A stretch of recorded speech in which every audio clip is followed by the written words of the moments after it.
FiapCast no ar em um episódio mais do que especial, principalmente para os curiosos e para as curiosas de plantão. Eu sou o André Davi, eu continuo sendo o seu host e hoje a gente vai falar de um dos meus assuntos favoritos, a tal da cultura maker. O que é essa história de faça você mesmo, construa suas próprias coisas? É só um hobby, é só lazer, isso resolve problemas? Tem gente trabalhando com esse negócio? Pois é, os nossos convidados que vão me contar, e a primeira delas é a Madu Marcondes, que eu tenho muito prazer de ter aqui. Tudo bem com você, Madu? Tudo bom, André? Bom, muito prazer, pessoal. Eu sou a Madu Marcondes, mentora de projetos aqui na FIAP. Eu trabalho muito com a cultura maker, eu vivo essa ideia de montar coisas e tudo mais. Olha, quem tá acompanhando pelo vídeo tá vendo ainda o brilho residual nos seus olhos do que você tava me contando aqui, que adora. A gente já vai contar essa história, mas eu quero apresentar também o Pena, que é o nosso segundo convidado de hoje. Tudo bem, Pena? Wala, tudo bem? Eu sou o Pena, eu sou inventor, eu sou pesquisador de inteligência artificial e eu gosto mesmo de construir as coisas que não existem, de inventar as coisas. Que ótimo! A gente tá aqui então com a pessoa que mentora projetos, gente que tá inventando, com a pessoa que inventa, só que a gente precisa contar pro público o que são essas invenções, do que a gente tá falando. Por exemplo, eu comecei dizendo que eu sou fã de cultura maker, mas Madu, me ajuda. Quando eu falo de cultura maker, pra você, o que ela representa? O que é exatamente? Para mim, a cultura maker é quando a gente coloca a nossa criatividade não só na ideia da gente produzir alguma coisa que não existe, mas a ideia da gente produzir aquilo com a cara do que a gente sonha. Putz, eu quero fazer muito um robozinho que funcione assim, só que eu quero que ele tenha uma carinha do jeito que eu planejo, do jeito que eu sonho. Eu quero que ele tenha uma cor específica, que ele seja de uma forma específica. Então, eu vejo e entendo que a cultura maker é todo esse planejamento. Desde o zero que a gente tem, que é o sonho muito alto de fazer alguma coisa, e a gente aprender todo esse impacto de fazer ele funcionar, colocar ele na prática e impressora 3D, desenhar, não sei o quê. Tudo isso ferramentas só. Ferramentas. Mas é interessante você falar, puxar esse lance da criação, né? Como a base de fazer com a sua cara. Pra você, vai mais ou menos nessa linha, Pena? Sim, eu acho que tem tudo a ver. A cultura maker nasce desse faça você mesmo, esse movimento que já era anterior à cultura maker. Pessoas que... Só que normalmente você usava o quê? Madeira, cola, parafuso, porque você fazia as coisas antigamente, você tinha que usar esse tipo de material, metal, né? Só que a cultura maker, ela permite, então para chegar nisso que a Madu tá falando, eu quero uma hiperpersonalização, eu quero fazer aquela coisa, o meu projeto pessoal, alguma coisa que não existe, que seja meu. Então, hoje a gente tem ferramentas incríveis, então acho que a cultura maker é aliar essa ideia do faça você mesmo com as ferramentas novas que antes você não podia prototipar de qualquer jeito. Você não podia fazer uma coisa, desenhar uma forma nova. Hoje você vai lá e imprime na sua impressora 3D, vai levar 12 horas, tudo bem, mas 12 horas depois você tem um negócio que é do jeito que você desenhou. E aí você vai testar aquilo porque não vai funcionar, e aí você vai fazer a versão 2 e vai daqui 12 horas, depois você tem a versão 2, depois você está 3 e daqui a pouco você já faz, mas será que eu fiz isso? Eu poderia também fazer aquilo outro. E aí você junta com a eletrônica, e aí você junta com o corte a laser, e aí você pode fazer. Então, acho que lançar, faça você mesmo, turbinado com as ferramentas que a nossa nova digitalização está permitindo, né? Ah, legal, tudo muito bonito, que maravilhoso. Vocês estão falando que a gente cria, eu também crio. Só que vocês falaram que pode dar errado e nenhum dos dois tá chorando na minha frente. Com certeza. Vocês falaram que pode dar errado como se fosse parte do processo. Explica é uma das partes mais legais, talvez, né? É o processo de aprendizado, querendo ou não. A cultura maker, ela se baseia muito no você aprende, testa, dá errado e aí você aprimora, você monta as suas versões. Então é mais do que esperado. Às vezes é até desejável você errar nesse caso? Com certeza. Assim, eu nunca desenho uma peça querendo que ela dê errado, mas eu sei que ela vai dar errado e eu não me frustro por isso, porque é isso, a gente vai aprender um monte de coisa nova nesse processo e vai lá desenhar, e aí você vai criando coisas aprimoradas, e aí a outra parte que é muito legal é você compartilhar. faz muito parte da cultura maker essa coisa da comunidade. Diferente de outros lugares que você faz um negócio e vende, que você... Não, é assim, eu fiz um desenho, funcionou pra mim, fiz uma peça nova, funcionou, eu ponho na internet, eu ponho em algum Eu repositório. compartilho. Porque vai ter outra pessoa que vai pegar aquilo. Então, a gente tem muito esse espírito. A gente tem as semanas makers, as feiras makers, que são espaços que você vai lá. E aí não tem muito essa concorrência, porque como essa coisa muito hiper personalizada, o objetivo de todo mundo é, cara, eu inventei um negócio que funciona pra mim, talvez funcione pro seu projeto. E compartilhar ideias. muito legal. Principalmente compartilhar ideias. Nossa. Às vezes ver o que o outro fez e se inspirar naquele pra inventar o meu próprio. Ou constrói em cima. Você pega o desenho do outro e escala em cima. Mas a gente chega num ponto, tem essa curiosidade muito grande sobre os projetos que vocês já fizeram, de ter coisas nos bastidores que não estão perfeitas como deveriam estar, mas que aquela peça funciona. E por que eu tô perguntando?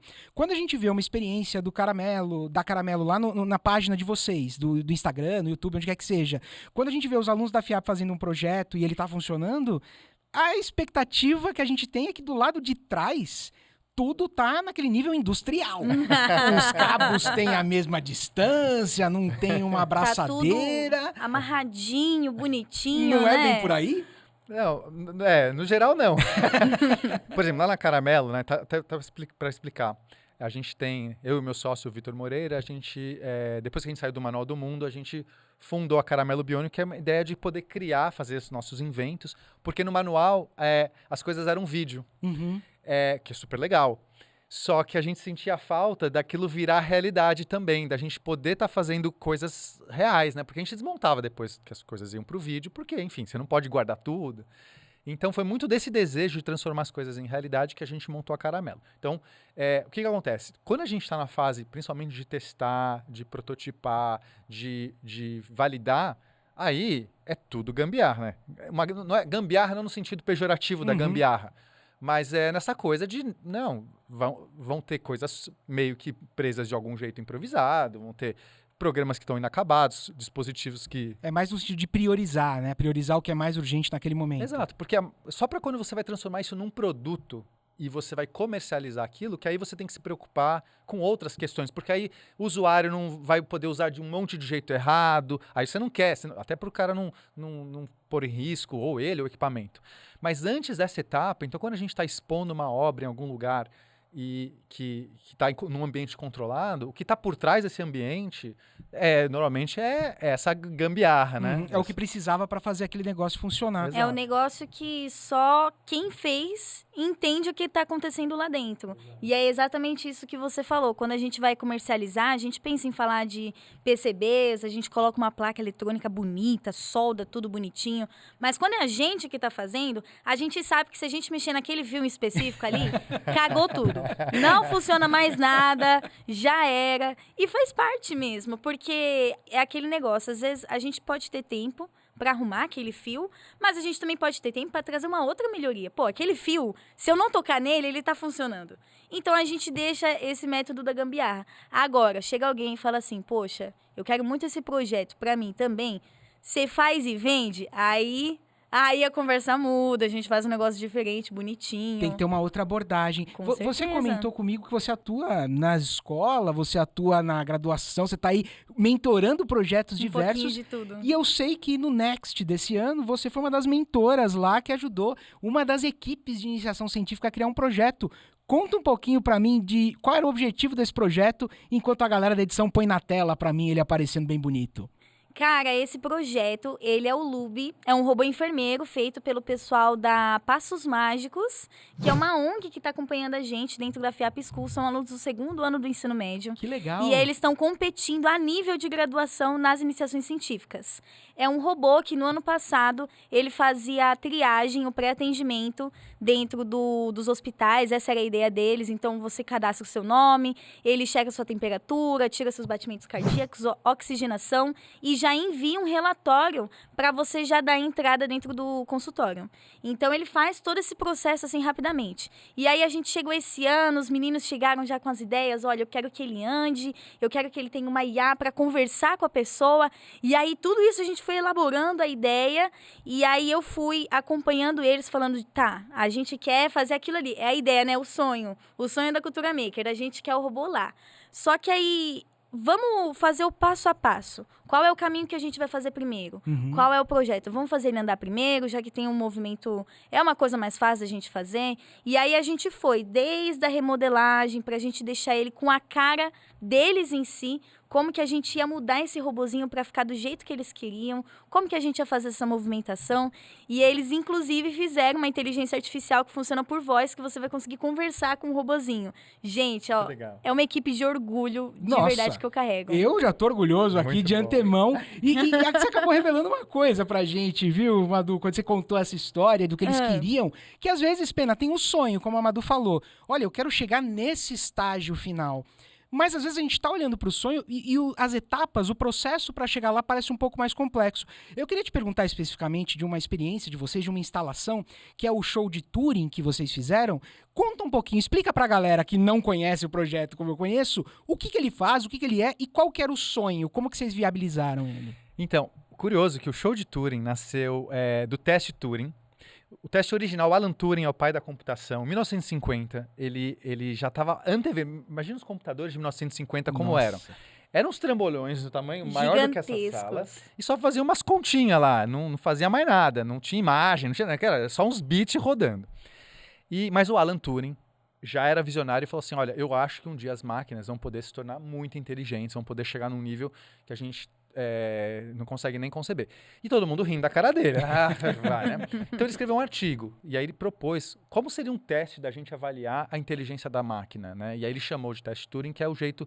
Ele abre mão de discutir o que é inteligência, porque é um assunto muito complicado. Cara, cada um vai definir de um jeito, a gente não vai chegar a lugar, não. Então é o seguinte, se a máquina se passar por um ser humano, conseguir conversar com você sobre qualquer assunto, e você não conseguir diferenciar, não sei o que é inteligência, mas se o ser humano é inteligente e a máquina se passa por um ser humano, eu vou chamar que, então, ela passou. Então, esse foi o chamado teste Turing. Quando começaram essas IAs conversacionais, esses modelos de linguagem, eu e o Vitor, uma pesquisa acadêmica mesmo, a gente montou a nossa máquina que conversa como humano, e começou a ir no Sesc e fazer o teste, porque a gente queria saber se a nossa máquina passava no teste Turing. E era só acadêmico, assim.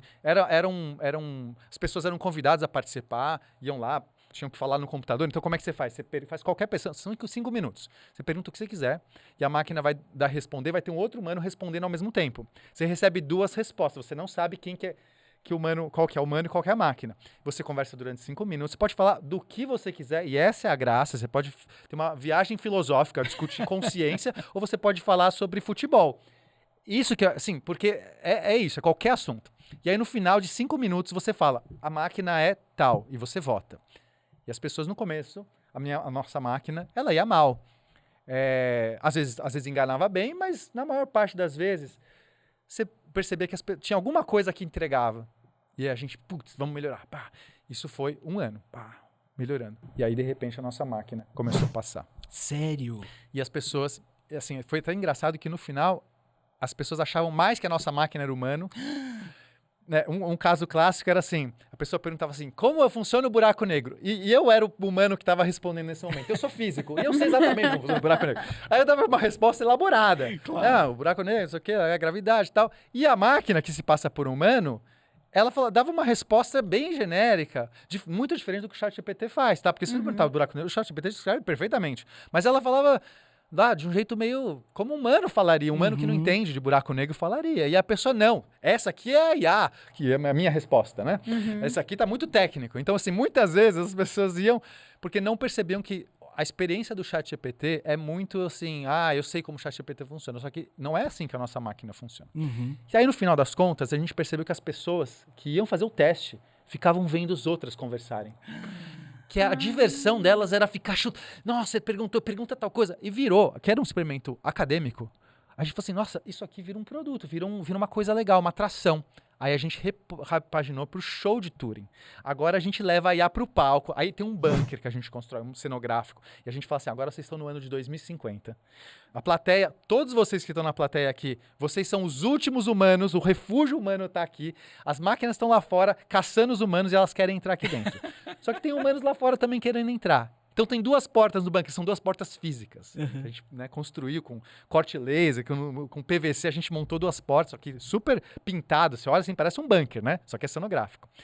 E aí atrás tem uma pessoa física mesmo digitando e tem um robô, né? Que a IA que não tá lá, mas a gente põe um cartaz de um robô, assim, pra se a pessoa errar a porta. E aí você conversa 5 minutos e no final você tem que abrir a porta. E a gente faz presença de palco, a gente vai instigando as pessoas, tem votação, todo mundo vota. Que legal. E aí mostra a pessoa que tá lá fazendo, ela tem a opinião dela. E a gente fala assim, aqui no bunker, né, você tem o prefeito, que é essa pessoa lá, o respondente. O respondente, é o gatekeeper, né, o responsável pela coisa.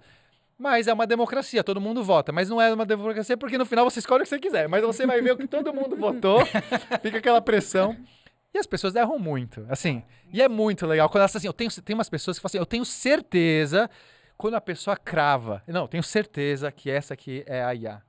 E aí era humano, e a IA era o outro que ela achava que era humano. E, A assim, pessoa fica com a cara no chão. Mas sabe o que me chamou a atenção? Porque você tá falando que vocês desenvolveram o robô de vocês, a máquina, para responder como um humano. E por mais que as LLMs tenham evoluído bastante, né, nesses últimos anos, a gente ainda tá falando de uma tecnologia super de ponta. E da mesma forma você falou, Madu, que os teus alunos eles queriam colocar uma IA para conversar. A gente também tá falando de tecnologias de ponta.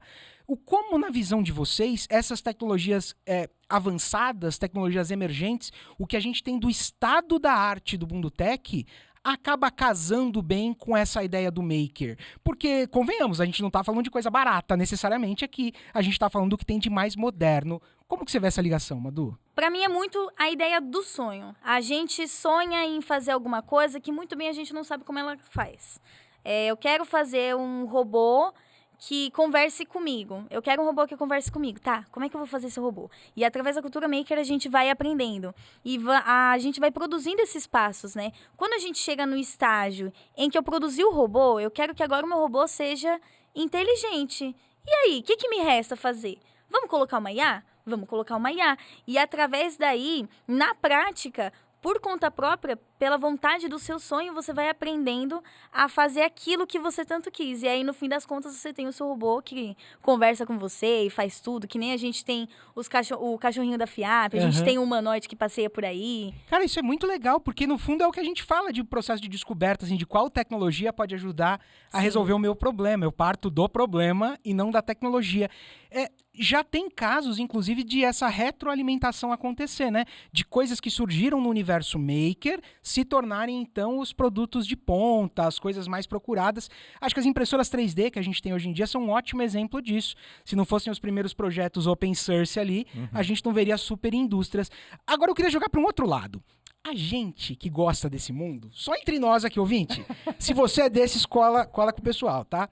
A gente que gosta dessas coisas tem uns nominhos que sempre aparecem. É Raspberry pra cá, é Arduino pra lá, é ESP alguma coisa pra cá. Microbit.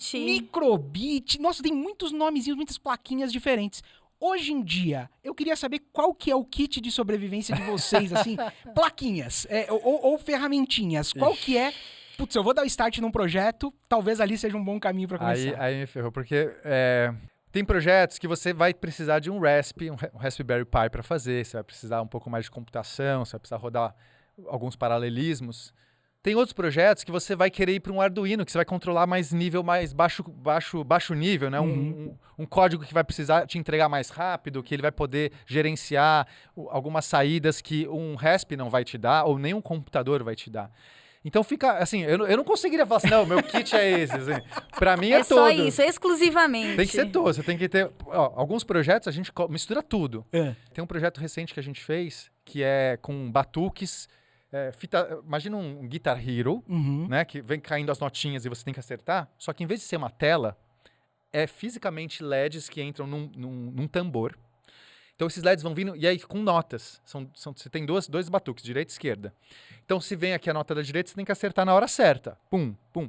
E você vai acertando. Se você vai acertando essas notas, elas saem do seu tambor, fisicamente, e vão até o tambor do adversário. São 2 tambores. É o batuque de guerra. Então o que acontece? As 2 pessoas estão tocando a música. Cada nota que eu acerto é um tiro que eu dou no meu oponente. Quando ele acerta, ele dá um tiro em você. Se os 2 acertam, os tiros se batem no meio e formam um cabo de guerra. Se você erra, os tiros dele começam a te acertar. Você tem que se acertar melhor. Então é uma mistura de um cabo de guerra com um batuque, com uma coisa meio... Guitar Hero. Nossa! E como é que a gente faz isso? Precisa de um Arduino para controlar em baixo nível os LEDs que estão passando, detectar quando você acerta certo, você precisa de uma resposta muito rápida. Eu tenho que um gerenciador maior, que é um RESP, que vai ter que controlar o jogo em si. Qual a música que está tocando, tem que tocar a música ao mesmo tempo. Eu tenho que ter um ESP32 que vai, por exemplo, ter uma conexão com a internet para eu conseguir baixar alguma coisa que... Aí depende, a gente quer implementar algumas coisas que vão precisar de internet. Então, eu quero ter uma conexão com a internet, vou usar... Aí eu tenho que ter um outro cara que vai gerenciar só... Pô, aí você tá usando tudo Mas mesmo, essa né? que é, tem que usar tudo. Que legal. Pra você, Madu, tem pelo máximo menos que as dá. queridinhas, porque o Pena, ele já acabou aqui com a minha ideia do kit básico. O cara deu uma aula, então eu vou trocar. Tem as queridinhas, as que você gosta mais ou não tem também? Olha, eu tenho as minhas queridinhas sim. Depende muito exatamente do que o Pena falou. Depende muito do propósito que a gente vai fazer o projeto. Mas como eu atuo muito na área da escola e como eu inicio com pessoas que normalmente não sabem programação, o que eu uso com eles? Microbit. Gente, que negócio fantástico. Você consegue aprender a lógica de programação, você consegue programar em bloquinhos e, cara, você consegue montar jogos, você consegue... Mas ele é um software, é um site? Eu não conheço, Ele não tenho é ideia. como se fosse um Arduino. E ele é negocinho, assim, desse tamanho. Gente, a coisa mais fofa, a coisa mais bonita. Assim, só é caro pra cacete. Mas até aí é um detalhe, né, gente? É um sonho, um sonho. É fofo, que importa o valor. Gente, ele é fofo. E você puxou esse negócio da escola agora, que atua com pessoas que ainda não estão inseridas nesse mundo. Como que é essa inserção? O que você percebe dos teus alunos quando você começa a apresentar esse mundo? Porque pra muita gente eu imagino que seja o máximo, mas será que é pra todos? Conta um pouquinho pra gente. Muito legal da Cultura Maker é esse negócio que, de certa forma, você consegue colocar todo mundo para trabalhar. Quando a gente chega no início do ano, os alunos, durante o ano inteiro, eles montam um projeto para poder apresentar no final do ano, que é o Mini Next das crianças, que é a nossa Future Fest. E aí, no início do ano, a gente chega assim e fala, olha, a gente precisa produzir, eu vou falar do pessoal do ensino médio, a gente precisa produzir um fliperama que funciona na vida real. A gente vai produzir um jogo no computador e esse jogo precisa ter, tipo, um arcadezinho que funcione na vida real. E a gente precisa fazer toda essa ideia do digital, do físico. E aí a gente você junta. chega e joga essa bomba na Dia galera. Joga e fala, galera, ó, vamos montar um jogo. E aí, através daí, a gente vai instigando, né? Putz, a gente tem que montar um jogo. Como a gente vai montar o jogo? Aí eles criam um sonho. Aí do sonho a gente começa a destrinchar. Então, olha só, a gente precisa criar uma parte física, a gente precisa desenhar essa parte física, a gente precisa desenhar os personagens, a gente precisa programar, a gente precisa fazer a parte de eletrônica do fliperama. E aí a gente vai descobrindo que existem várias funções dentro de um projeto maker. Olha só, eu tenho um monte de coisa para fazer dentro de uma coisa só. Isso é muito legal dentro da escola, porque a gente começa desde o princípio a entender o que o aluno gosta em cada coisa. Porque isso é uma coisa que a gente, pelo menos eu sentia muito na escola tradicional. Eu tinha que ser boa em tudo. A gente tinha que ser bom em tudo. Aluno nota 10 em todas as matérias e era isso. Hoje em dia a gente entende que existem inteligências diferentes, né? A gente tem o pessoal que tem inteligência mais de humanas, tem o pessoal que tem inteligência mais de exatas, tem o pessoal das biológicas e por aí vai. Mas você tá dizendo pra mim, então, que a galera que tá ouvindo a gente, que não é o nerdzinho André, assim, que cresceu desmontando controle remoto, sei lá o quê. Não é só. A pessoa gosta de pintar, ela pode ser um maker ou uma maker. Com certeza. Você não é maker sozinho. E a gente estava falando isso antes da gente iniciar aqui o bate-papo nos bastidores. E a cultura maker é uma coisa que você compartilha com os outros, porque é todo mundo uma equipe. Tá todo mundo aprendendo junto. Então, se eu produzo um negócio que eu acho super legal, eu posso enviar pro Pena e aí ele produz uma outra coisa também que é super legal. E através daí a gente vai juntando.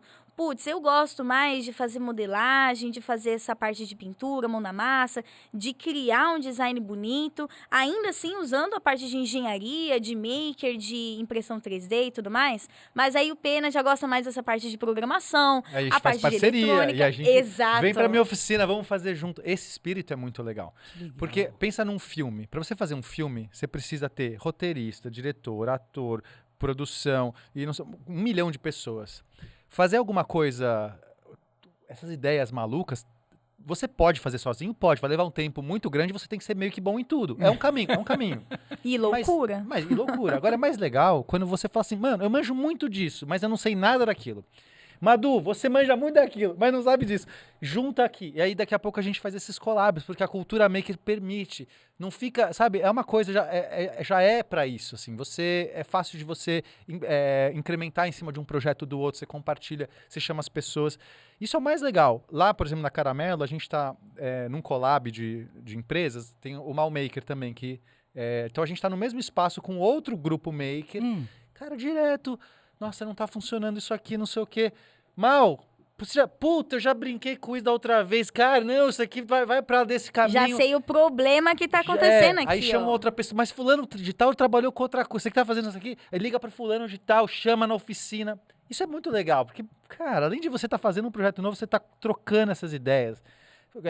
Trocando com pessoas, sabe? Não é à toa, então, que tem esse viés educacional que atrai tanta gente, né? Porque me chamou muita atenção isso que vocês estão falando de você não precisa ser dono ou dona de todas as habilidades, de você pode construir em conjunto, identificar melhor. Me tem um quezinho nessa conversa que a gente está tendo de soft skills, de mais habilidades sociais, às vezes, em alguns momentos, do que essas habilidades técnicas aprofundadas. Porque é isso que vocês estão falando de buscar ajuda, vocês estão assegurando pra gente que é pra fazer isso mesmo. Inclusive, a gente tem um pouco desse estereótipo do maker, que normalmente é um cara nerd, que é essa pessoa retraída, que fica ali... Mas O isso dia inteiro no computador. No computador, ou ali só no eletrônica. Isso é bobagem. A gente isso talvez já foi em algum momento, mas não é mais. E a gente precisa primeiro tirar esse estereótipo, porque as pessoas às vezes não entendem que a cultura maker, ela favorece a gente trocar com pessoas. Isso é soft skills. Você precisa sair do seu lugarzinho fechado e se expor, trocar, pedir ajuda. Se comunicar. Se comunicar bem, fazer trabalho em equipe. E aí eu acho que isso que é o mais legal da cultura maker. Você, no final, você é estimulado hoje, se você faz parte disso, não daquele estereótipo do passado, mas hoje em dia você vai ter, essas comunidades se abraçam, seja virtualmente ou seja no mundo físico. Você encontra esses Fab Labs, você encontra esses eventos, essas feiras, enfim, todas essas coisas estão acontecendo na cena de São Paulo ou no Brasil, né? Você tocou num ponto que eu queria chegar mesmo, que eram feiras, eventos. Assim, gente, ajudem os introvertidos que estão acompanhando o papo agora. Vai rolar um evento, vai rolar uma feira. Primeiro, por que vocês estão falando que é legal eu ir? É só pra olhar o que as pessoas estão fazendo? E se não for só pra olhar, se for pra conversar... Madu, como que eu converso? Como que eu chego na pessoa que tá ali mostrando um projeto e começo a ser amigo dela? Me ajuda, Madu. Ai, cara, eu sinto que é muito assim, o maker reconhece outro. Quando a gente vai numa feira, assim, a gente olha um projeto e a gente fica impressionado. É natural que a gente já converse com a pessoa. Que legal. Pelo menos eu sou uma pessoa muito expressiva, assim. A cultura maker é uma coisa que me fascina demais. E eu acho que quanto mais a gente se aprofunda dentro dessa cultura, mais a gente fica assim, cara... Eu preciso saber, eu preciso entender como é que a pessoa tá fazendo aquilo. Mesmo que seja de uma forma muito sutil, às vezes só da gente olhar, se impressionar, a gente naturalmente acaba já puxando um papo ali. Poxa, como é que você fez isso? Cara, que legal, que material é esse? Nossa, eu nunca vi essa cor. Que tipo de tinta você usa? E através daí você desenvolve não só uma ideia, mas você desenvolve um contato, você começa a desenvolver mais a sua comunicação e, além do mais, você sai aprendendo. Isso é uma coisa super legal. Por exemplo, quando a gente vai no Next, e assim, o Next, ele é um evento gigantesco, onde a cultura maker, ela tá afincada na raiz de todos os alunos. É muito legal quando a gente chega em algum aluno e a gente fala, cara, o seu projeto tá muito da hora. Como foi que você fez isso daqui? E aí pronto, através daí, a pessoa que já tem um orgulho do projeto, porque, poxa, foi ela que fez. Do jeito que ela sempre quis, do jeito que ela sonhou, ela fez o projeto e ela tá mostrando pra você. E aí, através dessa paixão, ela vai lá e explica todo o contexto, conta toda a história. Poxa, isso daqui, você não tem noção do perrengue que eu passei pra desenhar essa peça. Com certeza. Não deu certo, quebrou na primeira, segunda, terceira tentativa. E através daí, você cria... Nossa, através daí você cria toda a comunicação, toda a ideia e você já adquire o conhecimento. Você sai Assim, você leva o caderninho, volta com o caderninho cheio de coisa. Eu já vou até fazer o gancho. Você que tá acompanhando o papo, se eu passei no seu projeto, no Next de 2025, eu quero que você deixe um comentário aqui. O Andrezinho viu meu projeto e gostou muito. Pena, indo nessa linha aqui que a Madu trouxe pra gente, que casa com o que vocês falaram desse prazer em compartilhar, né? Esse prazer em mostrar. Você tá trabalhando com isso atualmente, mesmo quando vira negócio, quando você tem uma preocupação de que aquele produto dê certo. Essa vontade de compartilhar, ela continua existindo? Porque às vezes a gente tem essa percepção de que eu preciso esconder o ouro, né? Talvez muitas empresas sejam assim, porque vira empresa, muda. Mas a Caramelo Biônica, eu posso me orgulhar. A gente tem, inclusive, um canal no YouTube onde a gente conta todos os nossos projetos. Claro, por exemplo, esse do Batuque não tá lá ainda porque não deu tempo de produzir o vídeo. Uhum. E isso é só o problema, porque a gente tem um dia de gravação, a gente gosta, eu e meu parceiro, o Vitor, a gente vem do Manual do Mundo, a gente vem dessa coisa de educação, então é uma missão para nós. Independente da cultura maker, mas também somando a cultura maker, a gente já tinha esse gene de, puxa, é muito legal a gente melhorar o mundo contando, ensinando coisas, né? Então, quando você faz um projeto e passa por todos esses perrengues, passa por todas essas histórias, são histórias riquíssimas, a gente tem muito orgulho de contar. E a gente não tem muito medo, não, de concorrência e tal. Aí é uma questão talvez até filosófica. Para mim, não é se o seu produto só é bom porque ninguém tá vendo ele, talvez ele não seja tão bom assim. Porque tem mais, sabe? Não é isso. Claro que uma boa ideia faz uma diferença, mas a ideia não é só a ideia também não faz nada, sabe? Então, para nós, não é nem isso. É que eu quero que mais que as pessoas façam aquilo, melhorem, usem, pode fazer na sua casa o que eu estou fazendo aqui. Se você tem o conhecimento para fazer, faça. Mas tem muita gente que não vai fazer. Né? E que então, não, eu não consigo fazer, eu não quero fazer, eu quero comprar pronto, eu quero buscar o seu produto. E até mais legal, porque eu tenho uma base enorme, eu tenho uma comunidade enorme validando esse projeto.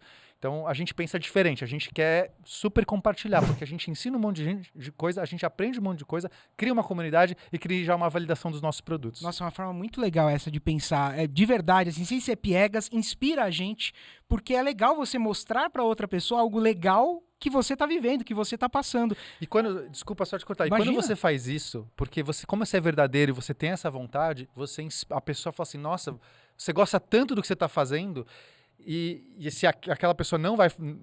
esse projeto aqui eu não vou fazer porque não cabe para mim. Eu vou comprar de você, eu quero comprar o seu projeto porque você ama aquilo que você está fazendo. Então, assim, cara, isso aqui tem um valor. Às vezes a pessoa quer comprar só para te ajudar. Pô, que legal. Você fala assim, nossa, então, você tá falando com tanto amor desse projeto, deixa eu te dar um dinheiro aí. Ele é tão legal. Entendeu? A pessoa legal. vai fundiando o seu projeto. Sabe o que eu queria? Eu queria fazer um recorte agora social, geográfico e até do momento bem atual do Brasil diante dessas inovações e novidades todas. Por quê? Eu, culpa totalmente minha, consumo vários canais makers no YouTube de pessoas que não são brasileiras e que realidades que muitas vezes não são nem próximas às nossas, do que a pessoa consegue comprar, por qual valor, onde, como que coloca e tudo mais. E se a gente começa a colocar na ponta do lápis aqui, mesmo que fosse tudo usado, nossa, eu vou montar um laboratório, vou comprar uma impressora 3D de R$900, uma que não dê tanto trabalho, uma estação de solda de 300, a conta vai inchando. Como que faz pra ser maker no Brasil, gente? Me expliquem essa. Porque minha mãe, quando eu era criança, ela usava lá o adesivo de epox pra colar meus bonequinhos. E pra mim ela era uma super funcionava. maker. Funcionava. Pro maker brasileiro hoje, a gente ainda tá no estágio do epox, bonequinho, e como vocês enxergam essa barreira? Claro que não é um problema nosso pra resolver, mas ele existe. Como que você vê isso, Pena? Existe, a realidade do Brasil, ela é delicada e não dá para esconder. Tem lugares que não têm acesso à internet, tem lugares que não têm acesso. Você fala, um Arduino Nano é baratinho? Você fala, eu tenho um microcontrolador que eu posso fazer. É baratinho, só que para muita gente esse baratinho é caríssimo. Então a gente não pode esconder. Ao mesmo tempo, a gente tem o fato da gente ter cada vez mais tecnologias de prototipagem, impressoras 3D, corte de laser mais baratos, a gente está vendo cada vez mais, a gente tem essas possibilidades, então abre muitos campos. Então mesmo assim, se você num lugar restrito você montar numa escola, tem um laboratório maker, já aí para uma realidade de uma escola, já não fica tão complicado. E quantos alunos vão poder se beneficiar de um espaço maker? Mas nem isso tem, Pena, é realmente muito precário. você pode ir para coisas mais simples. Não é uma A vergonha. gente muda o material, né? Vai para um papelão, vai para uma cola, começa a fazer coisas mecânicas, começa a... Que seja acender um LEDzinho. O LEDzinho você consegue comprar, tenho certeza que o LEDzinho você consegue. Porque muitas vezes você só precisa ter essa fagulha. Porque aí você vai inspirando esse primeiro grupo de alunos ou de pessoas, essa comunidade cresce. Aí alguém que tem interesse fala assim, eu vou ajudar essa comunidade. A gente tem que fazer por onde? Mas então assim, o Brasil ainda vive um pouco desses dois. Aqui em São Paulo, com a minha empresa, eu tenho acesso a tudo isso. E a gente consegue fazer, usar as tecnologias que estão saindo. Mas tem alguém lá no interior da Bahia, não sei o quê. Cara, a gente está transformando também. Acho que o mais importante é essa vontade. Porque você se vira. O brasileiro é bom de se virar. Não, e deve ser mesmo, porque A você gambiarra. falou, e na hora a Madu já falou, a gente muda o material. Você não pensou duas Com vezes. certeza. Quando a gente fala dessa ideia de montar coisas e tudo mais, a primeira coisa que encarece é o material. Putz, como é que eu vou fazer o meu corpo carrinho, do meu robô. o corpo do meu robô, o corpo do meu carrinho, se eu preciso de MDF, não tenho acesso a cortadora laser, poxa, vamos começar com o que eu tenho. A ideia da cultura maker, do maker, é você ter a criatividade de você olhar para o que você tem à sua volta e falar, cara, com, sei lá, aquela caixa que a vizinha jogou fora, eu consigo fazer alguma coisa. Casca de coco. Pega lá, casca de coco que faz um tampinha monte de garrafa coisa. PET. Tampinha de garrafa. Nossa. Caramba. Não tem vergonha nenhuma, é super legal. Eu queria propor um desafio pra vocês, então. Eu tô gostando muito desse papo. Eu achei que eu fosse sair dessa conversa com uma lista de compras terminada aqui. Acrescentar meu carrinho lá do AliExpress ia ficar cada vez mais inchado. Compra o microbit. Não é disso. Bom, o microbit é verdade, você já me deu vontade de comprar. Mas eu queria fazer pra vocês um convite que tem uma galera que tá ouvindo esse papo e que já deve ter flertado com a cultura maker em algum momento, mas tem uma galera que nunca passou pela cabeça. Puxa, eu não gosto de programar, eu não gosto de solda, eu não gosto de fio, eu não gosto de N assuntos que geralmente são associados. Se uma pessoa não vai trabalhar como um maker, e se ela não vai trabalhar com essas habilidades hard específicas, que benefícios vocês veem de alguém simplesmente falar, legal, eu quero aprender a ser maker porque eu quero. O que essa pessoa tira pra vida dela, pra profissão dela, pra história dela, pra além de um novo cargo ou de um novo emprego? Cara, eu acho que isso é o mais importante. Porque, veja, vamos falar da palavra amador. A gente fala a palavra amador num sentido pejorativo. Ah, isso é amador. Quer dizer, isso não foi... Se você for parar na origem da palavra, amador é porque você ama. E não tem nada mais legal do que você fazer o que você ama. Então, se você não vai trabalhar com isso, mas você está tirando as suas horas, o seu hobby, sua hora livre para fazer alguma coisa, e você descobriu que eu quero brincar com isso aqui. Eu não vou virar profissional nisso, eu não vou vender isso. Isso é o mais legal. Então, assim, esse deveria ser o fim de tudo. Você tem que buscar as coisas que você ama fazer, não porque elas vão te dar necessariamente. Então, acho que só isso já responde. Você saiu dessa conversa, então você agora tá nessa conversa assim, cara, eu tô com vontade, vocês falando essas coisas todas mexendo comigo. Você tem N lugares da internet, se você está Cultura Maker, Projetos Maker, você vai buscar vídeos, um monte de tutorial, busca alguma dessas coisas.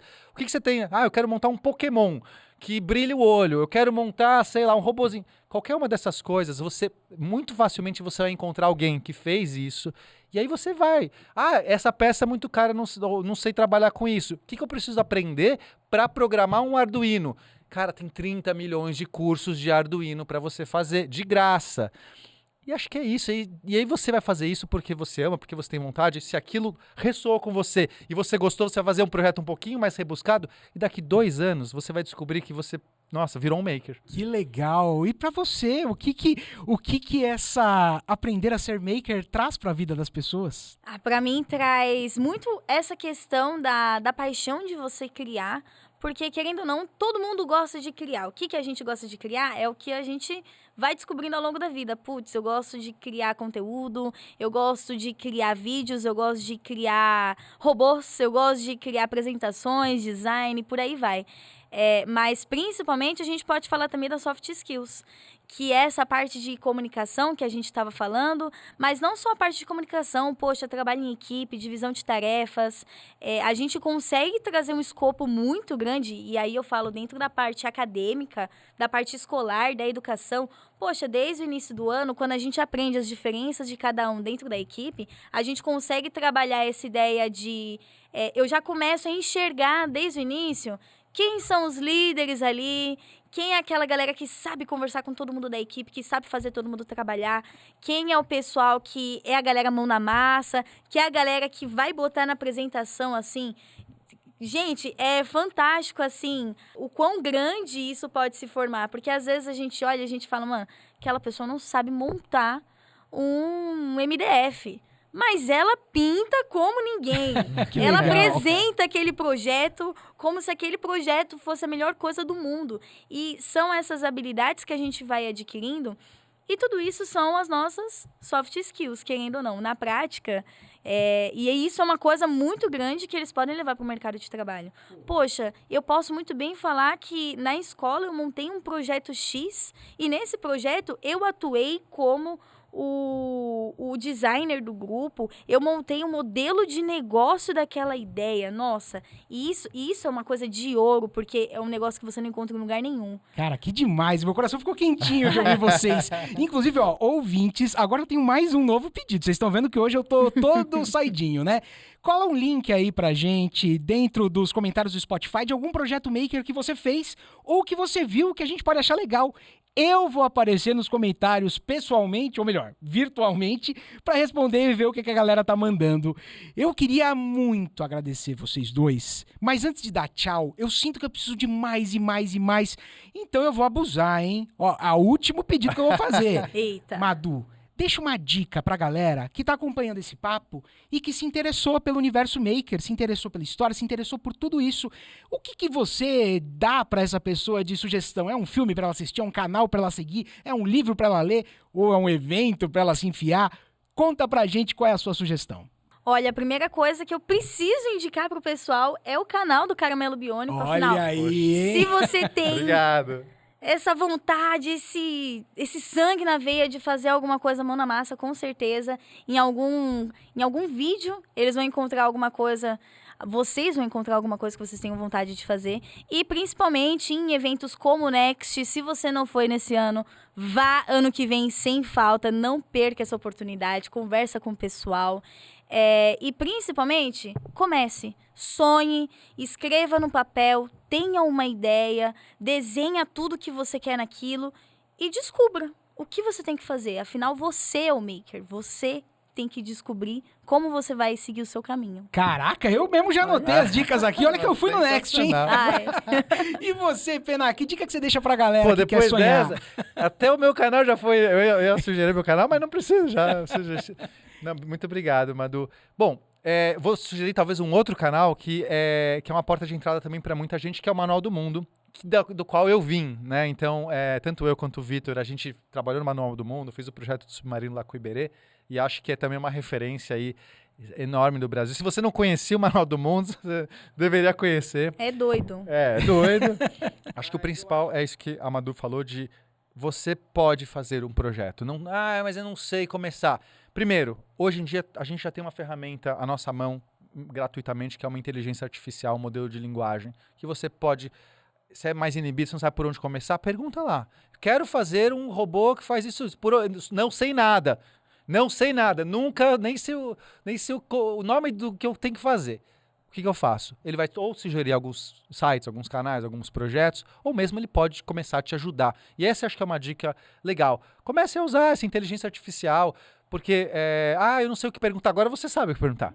Como eu faço esse projeto? Mas além disso, gente, existem um monte de lugares que você pode baixar desde desenhos, né? O Thingiverse, por exemplo, que é um lugar, um repositório de vários desenhos de impressão 3D, mas sites que você pode colocar projetos inteiros.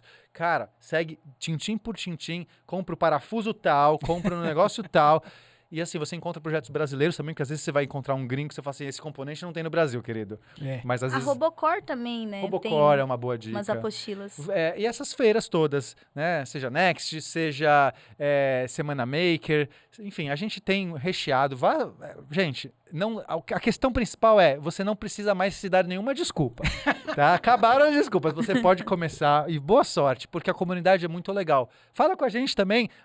Ainda assim nada resolveu, vem falar com a gente coloca aí, pode me falar, @penadoxo no Instagram, por exemplo, vem falar comigo, a gente ajuda, não sei qual que é o da Madu, qual que é o seu da Madu?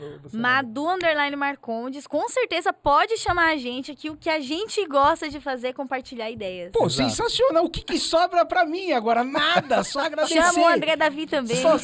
Manda a sua também, tá tudo... Chama lá que eu entrevisto todo mundo junto ao mesmo tempo, mas falando sério, gente, obrigado por esse papo, foi muito gostoso falar sobre esse assunto que eu sei o lugar que ele tem no meu coração, a importância do que ele trouxe pra minha vida, o quanto você consegue melhorar a sua autoestima a cada etapa de um projeto que você conclui e o quanto você consegue perceber o quão forte você é a partir do momento que você definiu um objetivo e se direciona até lá. Então, muito obrigado, Madu. Foi um prazer imenso ter você aqui com a gente. Um prazer estar aqui com vocês e até uma próxima, né? E virão muitas, hein? Pode esperar os convites. Pena, muito obrigado, cara, por ter topado esse convite e estar aqui com a gente também. Satisfação enorme. Muito legal falar sobre esse tema. E parabéns aí, porque é super necessário também. Obrigado, gente. Continuaremos criando com a sua ajuda. Por isso vai fazer o seguinte, hein? Depois daquele montão de comentários que eu te pedi no Spotify, pega o link desse episódio e manda para um amigo ou para uma amiga que nunca pensaram em ser makers antes e talvez possam se apaixonar pelo tanto de inspiração que os nossos convidados trouxeram. A gente fica por aqui em mais um FIAPcast.